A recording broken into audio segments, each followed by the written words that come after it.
So continuing with our math review, this video will be on Fourier series. So Fourier series has many applications in science. It's in acoustics, signal and imaging processing, electrical engineering, quantum mechanics, astrophysics. It's all over the place right here. And what this says is, suppose you have, say this is my x-axis right here, and let's say between x equals 0 and x equal 2L, 0 and 2L. If I have some strange function, I don't know, the function could be anything. It could be, how about like that? There's some function. Any function, any sort of a wave pattern or any pattern I have between 0 and 2L, I can write this as a bunch of sines and cosines. No matter how complicated this is, I could write this function as a bunch of sines and cosines. And it would also work if this thing repeated itself right here. So if you have a repeating pattern, then you could also write that in terms of sines and cosines. That's actually the difference between music and noise. Music has some sort of a repeating pattern, noise doesn't.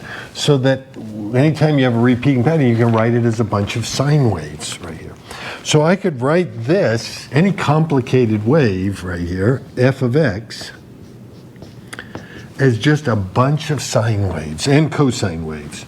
Well, let me write it like this. A naught plus the sum, a bunch of n equals 1 to infinity of an cosine n pi x over L plus b sub n sine n pi x over L. Okay, the only reason why I have this A naught here, I could have started this sum at 0. If I would have started this sum at 0, then this term would have been 0 because sine of 0 is 0. Cosine of 0 would have been 1, and I'd have just had A sub 0. And I just brought him outside and turned the sum from 1 to infinity. So no matter how complicated this is, I could write this function as a bunch of sines and cosines. Now, the reason why I can do that is because you'll notice right here, I'm going to put it over here on this side for a second. Here is 2L. If I were to plot out just the sine, you notice at this point right there, x is equal to 2L right there. If I were to plug in n pi x over L, and I were to plug in just at that point, x equals 2L, then this becomes the sine of, put in 2L there, this is 2n pi, 2n pi. So right here, you get 2n pi, where n, I should have said over here, n is equal to 1, 2, we already know it's a sum right here, 3, dot, dot, dot, dot. Well, what would just, if n is 1, what does sine of pi x over L look like from here to here? Well, we already know at this point, it's just going to be 2 pi, so it just gives you something like, it's just going to be exactly 1 period right there. What if I plotted out here for the second one, the next one up, the next n, the sine when n is 2, then this would be 4 pi. And so that right there, if I plot it, I'll plot it on the same picture. It's just going to look like this. It's just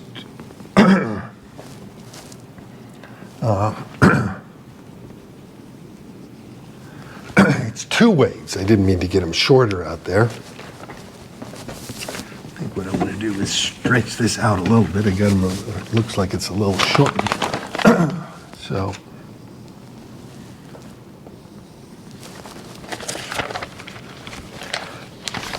So this goes. So So these are the two waves right there. And then the next one, the 3, there would be 3 complete sine waves to here. This is at 2L. The next one would be 4 complete sine waves, and so on. Now, first of all, if you take and you integrate any of these, 0 to 2L, of just the sine of n pi x over L dx. Well, if you look at the area, just this first one, this black one, if you were to integrate the area from here to here, you would get 0 because you have just as much area above as you do below, and so the total area would be 0. The next one, the blue, you have just as much area above as you have below. The third one, all of them, this is always 0, right there.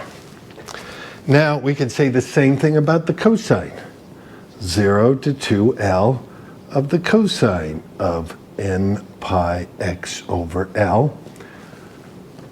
All it would be doing is you're just shifting everything back right here, and everything is between here, and you have just as much area above as you do below. So these will also be 0 all the time. You're integrating it over an entire period, or 2 periods, or 3 periods. It's always going to be 0. What happens if we wanted to do the integral 0 to 2L of the 2 different, say the sine, these 2 right here, that's the sine of pi, one of these n was 1 and one was n was 2 right here, so it'd be pi x over L. And the other one was 2 pi x over L dx. What do you get then? Well, you'll notice that this black curve is exactly the same as this one, but this one's negative and this one's positive.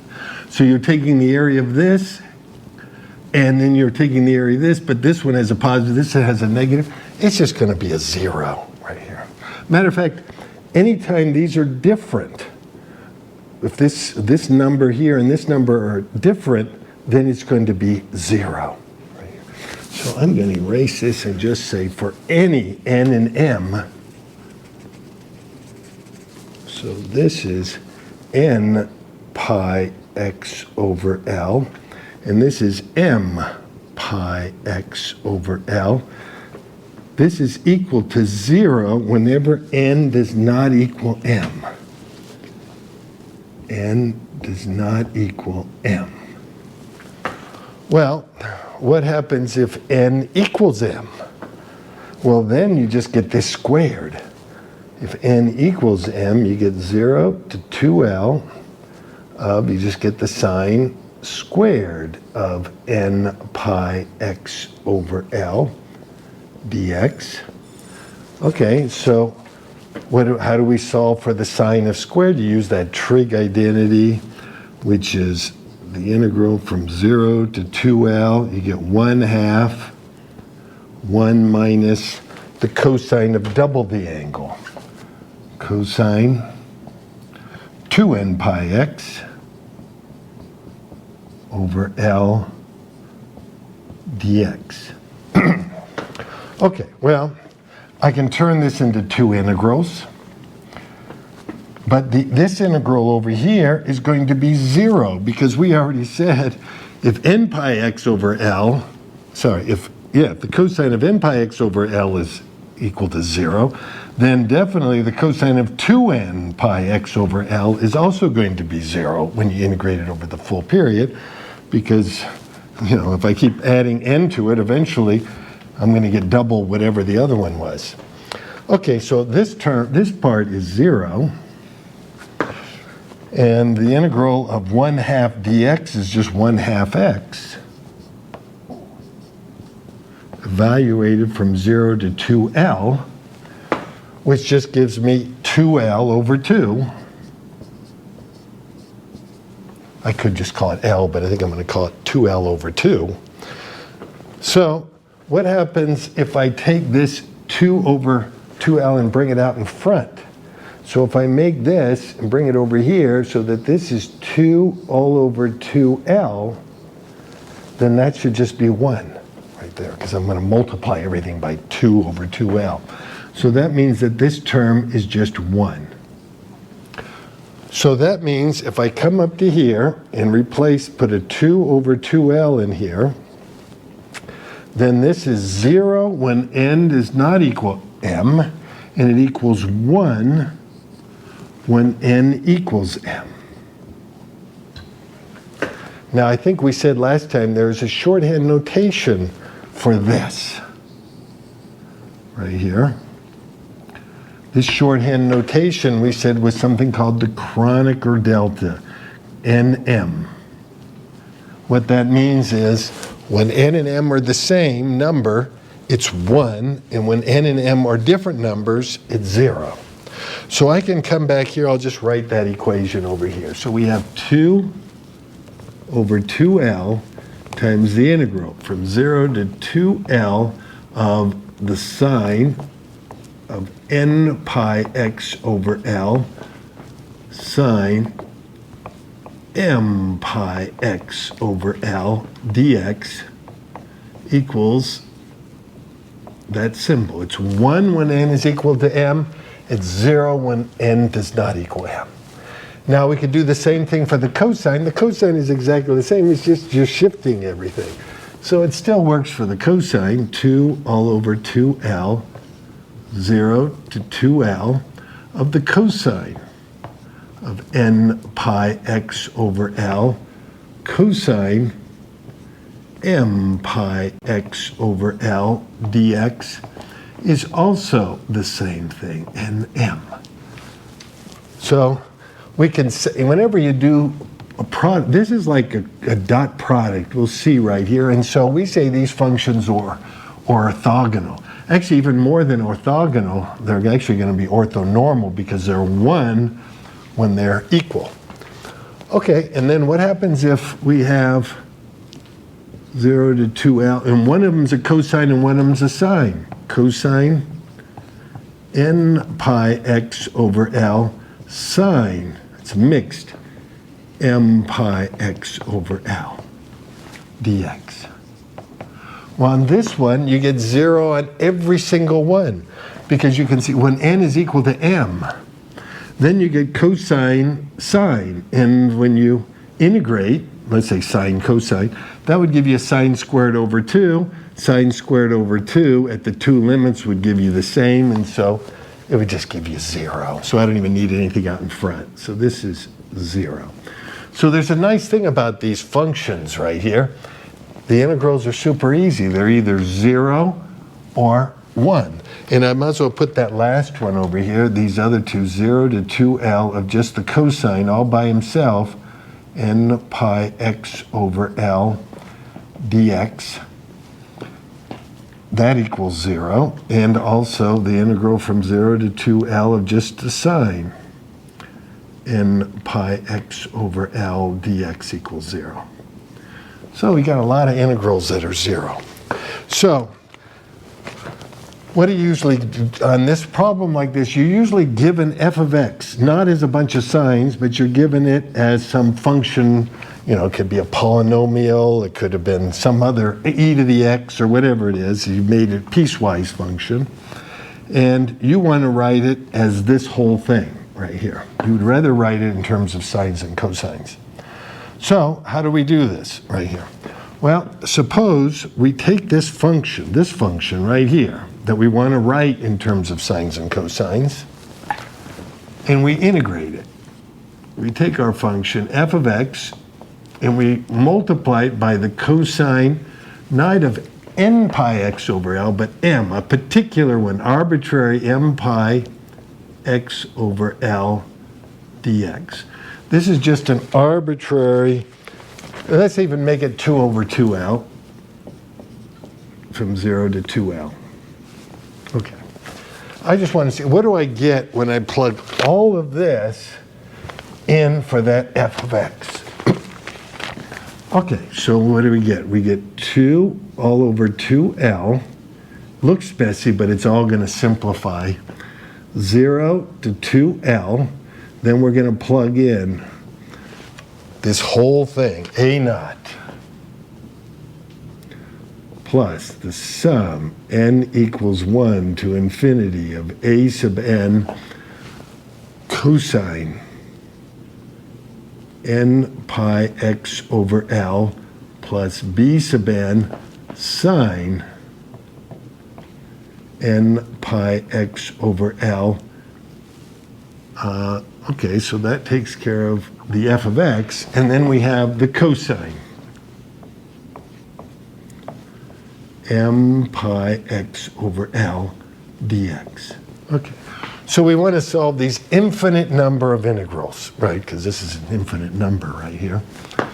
Well, I could break this up into the integral of the first term, the integrals of these guys, and the integrals of those guys right there. So let's just do that. So the first one I'm going to have is just 2 all over 2L. The integral from 0 to 2L. I'm just going to get the a naught, pull that out in front, and I get the cosine. M pi x over L dx. So that's the first integral. Then the next one I'm going to get is, I get an infinite number of them, plus, I pull the sum out in front of the integral, sum n equals 1 to infinity of 2 over 2L. I get the integral from 0 to 2L. I get a sub n. I can even pull the a sub n up front. A sub n. Okay, and we get the cosine n pi x over L. Cosine n pi x over L. Cosine of m pi x over L.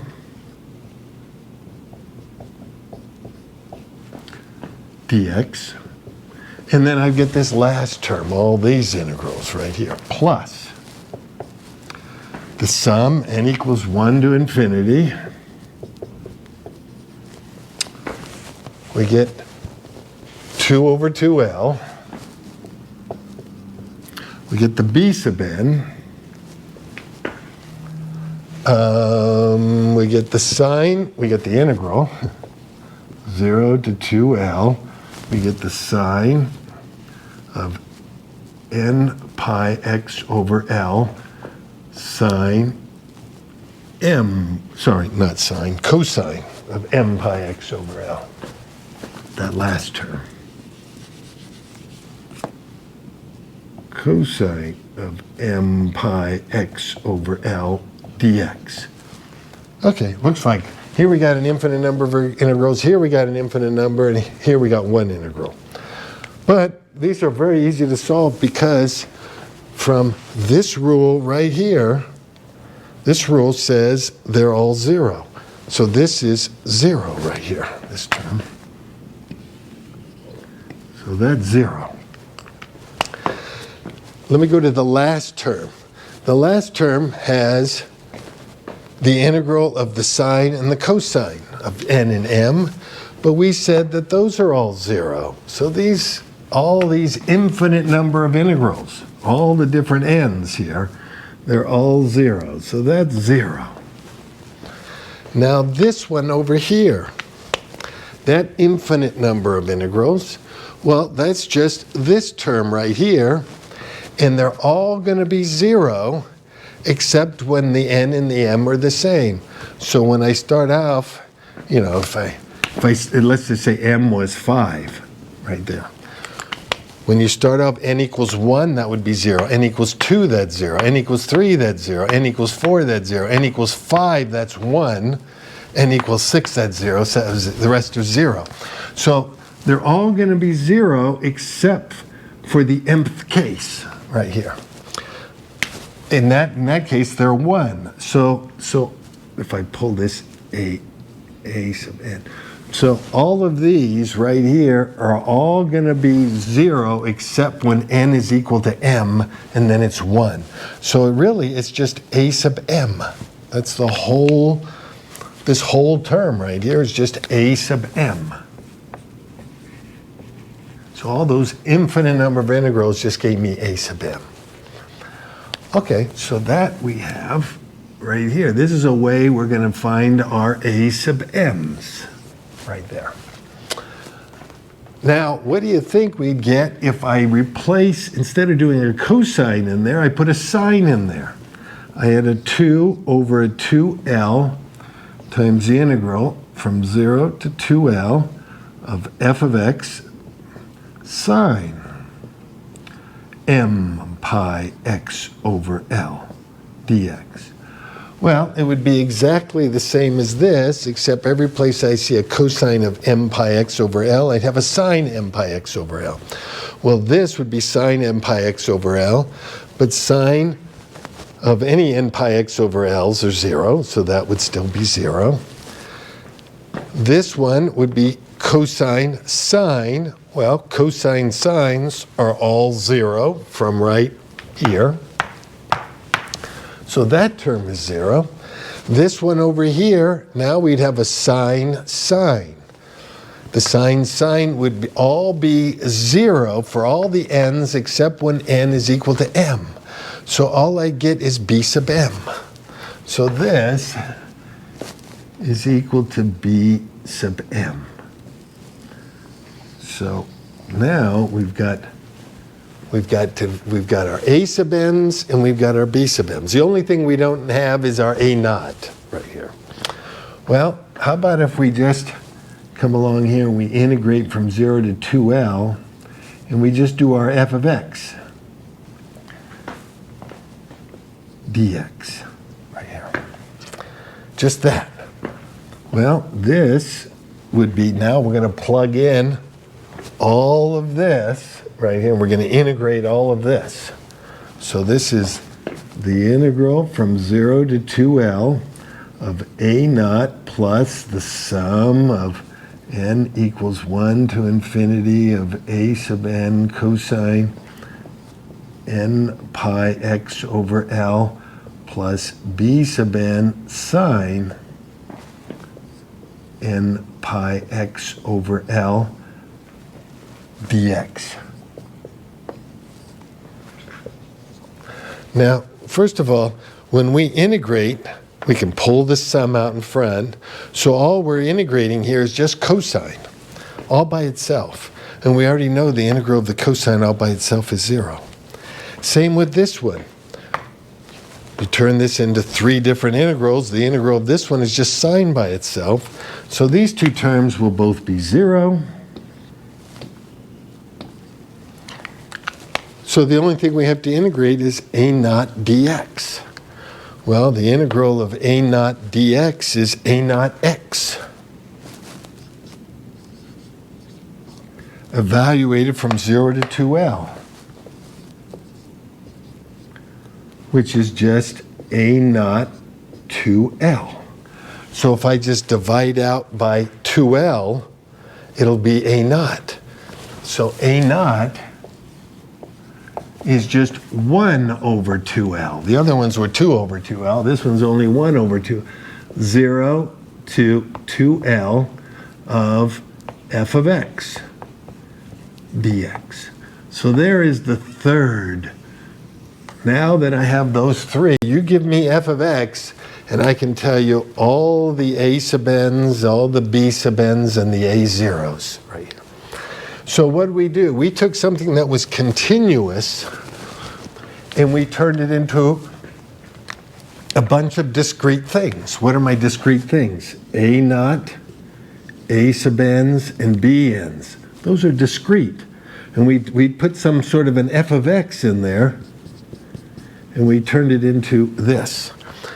This is actually how they kind of quantize. When I said something like quantum field theory, a field is something that's continuous. If I want to quantize it, I can do something like this and turn it into these coefficients, these discrete things, and now I've turned a field into some sort of a quantum field. Right there. So we're not going to be using it for that, but it's going to be used for a lot of things right here. One thing in particular is, remember when we did vectors, we just did vectors, and we said f. Well, it doesn't have to be 3 space for 10 dimensions or infinite dimensions. I think we said we could write it as f1 times e1 plus f2 e2 plus f, because you could have a lot more than 3 dimensions, e3 plus dot, dot, dot, dot. It could go on forever. It could be infinite dimensions. And we said e1 and e2 and e3 were the basis vectors. So e sub i's were all the basis vectors. Basis vectors. We also said they were orthonormal. Orthonormal. What does that mean? That means they're perpendicular. That means when you dot this with this, you get 0. And when you dot E with itself, you get 1. So that means E sub I dotted with E sub j is equal to, remember we said it was that delta ij. It's 1. That's what I mean by orthonormal. Well, we kind of have that right here, because we said now instead of these guys right here, we're going to say instead of E, say, sub I, we can call that sine of n pi x over L. We'll even make it a square root of 2 over 2L. And we could have had another one being, say, E sub j could have been square root 2 over 2L of the sine of m. Or maybe I'll just call that E sub n, and this E sub m. M pi x over L.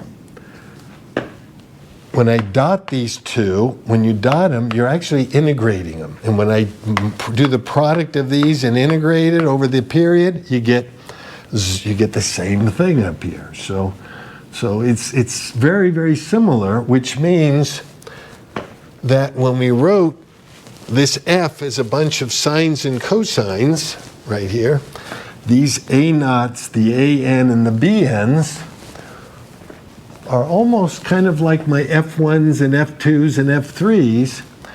So we could almost think of this as a vector. This one picture is one vector in that space. You draw another picture, and that's another vector in the same space.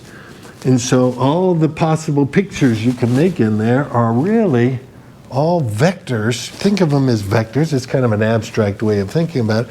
All vectors in some sort of strange space right here. And so in the next lecture, we'll just do an example. I'll do an example of one of these right here, just to show you how easy it is to work out these Fourier series.